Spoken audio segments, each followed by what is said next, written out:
अस्सलाम वालेकुम दोस्तों, मैं हूं उस्मान मानी और आप देख रहे हैं हमारा चैनल एम एस स्मार्टफोन। तो दोस्तों, आज मैं आपसे बात शेयर करने जा रहा हूं कि काफ़ी जगह से इल्ज़ाम आ रहा है कि तुर्की और पाकिस्तान और ईरान अपनी फ़ौजें फ़लस्तीन भेजने वाली हैं। तो ये तासर दिया जा रहा है, इसके बारे में बात करेंगे। और इंडिया की तारीख़ी बेइज़्ज़ती के बारे में बात करेंगे। बेइज़्ज़ती जो उनकी हुई है, जो शेम शेम शेम इंडिया के नारे लग रहे हैं पूरे इंडिया में, अभी ट्रेंडिंग बन चुका है इंडिया में, तो उसके बारे में आपको आगाह करने वाले हैं। तो दोस्तों चलिए चलते हैं सबसे पहले तुर्की की तरफ। तुर्की ने प्लान बनाया था।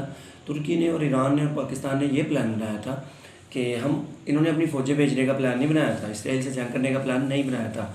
उन्होंने कहा था कि एक फ़ौज बनाई जाए जिसे इंटरनेशनल आर्मी कहा जाए और इसको फ़लस्तीन भेजा जाए। फ़लस्तीन और इसराइल दोनों तरफ को, हमास और इसराइल को, एक दूसरे पे ये फ़ौज हमला ना करने दें।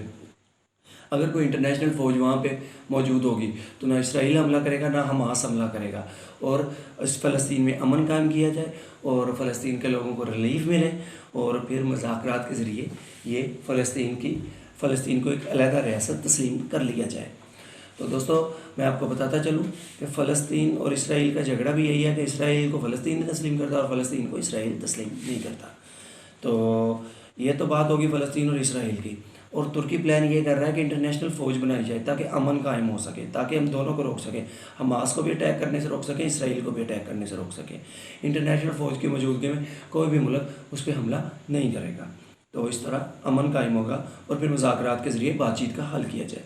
अभी हम दूसरे अपने पॉइंट की तरफ चलते हैं कि इंडिया की तारीख़ी बेइज़्ज़ती कैसे हुई। तो दोस्तों, ऐसा हुआ है इंडिया के साथ कि जो बीजेपी गवर्नमेंट है उसने और नरेंद्र मोदी ने आई स्टैंड इसराइल के टैग लगाने, हैशटैग लगाने शुरू कर दिए। तो जैसे उन्होंने आई स्टैंड इसराइल के हैशटैग लगाने शुरू कर दिए तो उन्होंने, इंडिया के लोगों ने काफ़ी इस चीज़ को आभारा कि हम इसराइल के साथ हैं, ये है वो है, हमारा प्राइम मिनिस्टर इसराइल के साथ है। लेकिन हुआ कुछ यूँ कि इसराइल ने एक दिन पहले उन मुल्कों का शुक्रिया अदा किया जिन मुल्कों ने उनकी हमायत का ऐलान किया था।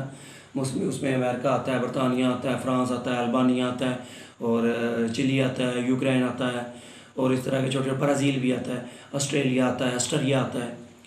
लेकिन उन्होंने इंडिया के बिल्कुल नाम नहीं कह लिया, इंडिया का झंडा नहीं लगाया। बाकी मुल्कों के झंडे लगाए थे नेतन्याहू ने अपने ट्वीट पे, लेकिन इंडिया का झंडा भी नहीं लगाया और ना इंडिया का शुक्रिया अदा किया।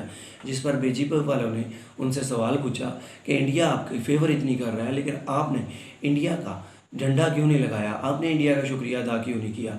जिस पर इसराइल वालों ने जवाब दिया कि गाय का गोबर खाने वाले और गाय का पेशाब पीने वाली कौम का हम शुक्रिया नहीं अदा करेंगे। जिस पर इंडिया की तारीख़ी बेइज़्ज़ती हुई है, जिस पर इंडिया के लोगों ने, जो हुकूमत के मुखालिफ लोग हैं, जो नरेंद्र मोदी को, बीजेपी को पसंद नहीं करते, उन्होंने इंडिया में ही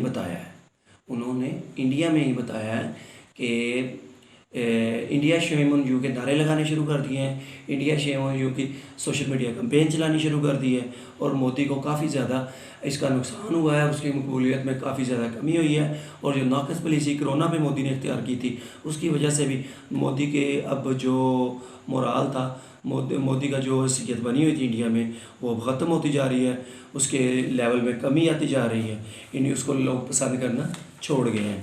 तो ये तारीख़ी बेइज़्ज़ती हुई है इंडिया की। इसराइल ने जो खुद की है, उन्होंने इसराइल की हमायत की, लेकिन इसराइल ने उनका शुक्रिया अदा भी नहीं किया।